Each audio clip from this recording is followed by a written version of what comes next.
Are you a conscious spender, constantly thinking about how you spend your money? If so, have you ever wondered if you are frugal or just plain cheap?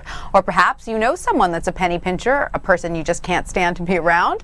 Either way, in this economy, there's obviously nothing wrong with being careful with how you spend your cash, but all too often people confuse frugality with being selfish, stingy, and even cheap. So to set the record straight on what it is to be frugal or cheap, we're joined now by Ramit, Sethi, author of I Will Teach You to Be Rich. Welcome back, Ramit. Good to see you again. Thank you. So before we get into what's cheap and what's frugal, let me ask you why you think people dismiss others who are conscious spenders. Because they're not conscious spenders themselves. We love to judge other people about their money, but very rarely do we like to have anyone look at ours. It's a little uncomfortable, isn't it, to have the spotlight turned on us? All right, so let's break it down here. What's considered cheap and what's considered frugal? And in your opinion, what's the difference? Well, when it comes to cheap people, there's a blanket idea that they don't want to spend money on anything. Frugal people are very different. Frugality is about spending money extravagantly on the things you love, but cutting costs mercilessly on the things you don't. So here's a question to you. If you decide that spending $2.50 on coffee every morning isn't worth it and you'd rather save that $15 each week for a movie, you're saying that that is more frugal than cheap. Absolutely. And by the way, don't listen to these personal finance experts who always tell you that spending money on lattes is bad, because it could be just the same in the opposite direction. You might say, hey, I really value a $3 latte every morning, and that's worth it to me. But by the same token, you could say, hey, I want to save that money up for lunch or for going out. That's fine as well. Bingo, that's me. I'll skip the movie and have the latte every day. There you go. All right, let's do a little bit more of a comparison. And we have some graphics for our viewers so they can follow us. You say cheap people care about the cost of something. What do frugal people care about then if it's not exactly the cost? They care about the value of something. Okay. So cheap people will look at the sticker price on a car, for example, and just try to get the lowest sticker price. Okay, fine, that's certainly one way to go. That's the cheap way. Frugal people will say, I want to focus on getting the best car. Maybe it costs an extra $1,000, but number one, it's going to make me happier for the next 10 years. And number two, maybe it's actually a better car and it's going to be more reliable and save me more money over the long term. I seem to be sensing a theme here, that frugal people just do a little bit more research. That's part of it, absolutely.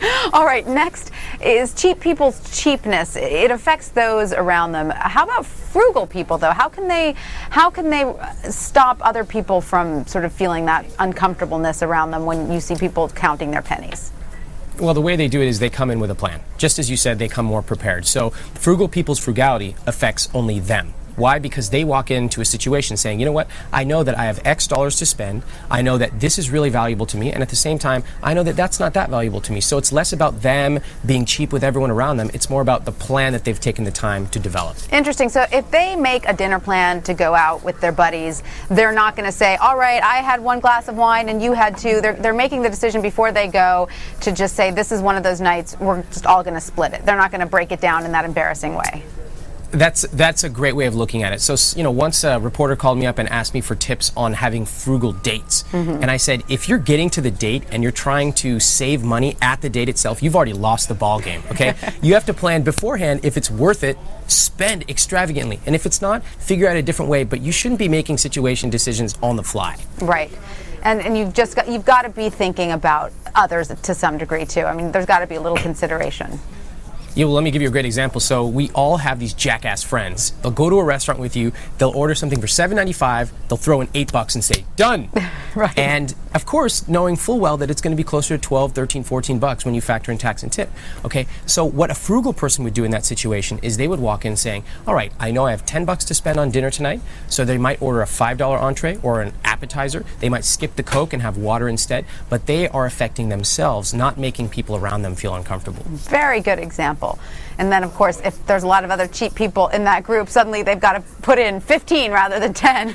Yeah, we've had that happen too. That's right. All right, you also talk about honesty. How do cheap and frugal differ in that regard? Well, because of the fear of even one person thinking that they overspent, cheap people are often not honest about how much they actually spend. But here's the interesting thing. Frugal people are not that honest either about how much they spend. It seems that nobody really wants anyone to judge us for what we spend. So there's actually not that big of a distinction here between cheap and frugal people.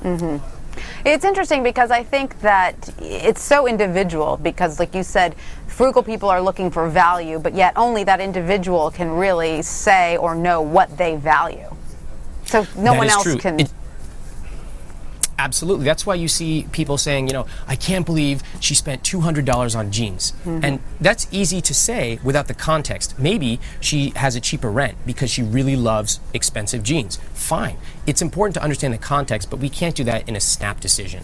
And you also say that cheap people are sometimes unreasonable and cannot understand why they can't get something for free, right? Yeah. Well, they try to get it for free or for close to free always. Frugal people, they understand that it's a dance, right? They're playing a game, and hopefully they get a lower price by negotiating and all these other techniques, but they understand that they don't intrinsically deserve a special deal. Boy, I'm really seeing now that being frugal is a lot better than being cheap. All right, last but not least, cheap people tend to think short term. What about frugal people? Always long term. It's not just about the sticker price or the dollar value you're paying today. It's about how much value is it going to provide for you long term, and not only the product that you're buying, but how about the people around you that you're affecting. You have to think about all these things long term. All right, and then would you say that most wealthy people are frugal in their ways, or they don't have to be either frugal or cheap? No, the way that they got wealthy was by being conscious spenders, okay? Most of the time when we think of wealthy people, we think of these fools that I see on MTV Cribs. They have 8 Bentleys, they have koi fish swimming through their bedroom. That is not the typical millionaire. In fact, there's a great book, The Millionaire Next Door. They did an interview with over 1,000 millionaires. What they found was that over 50% of them had never spent over $400 on a suit.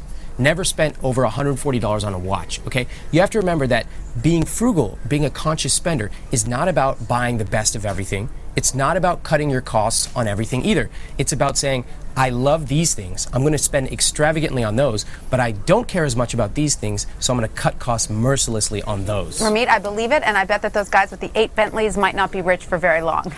There you go. Ramit, it's always very insightful and entertaining talking with you. Thanks so much. Thank you.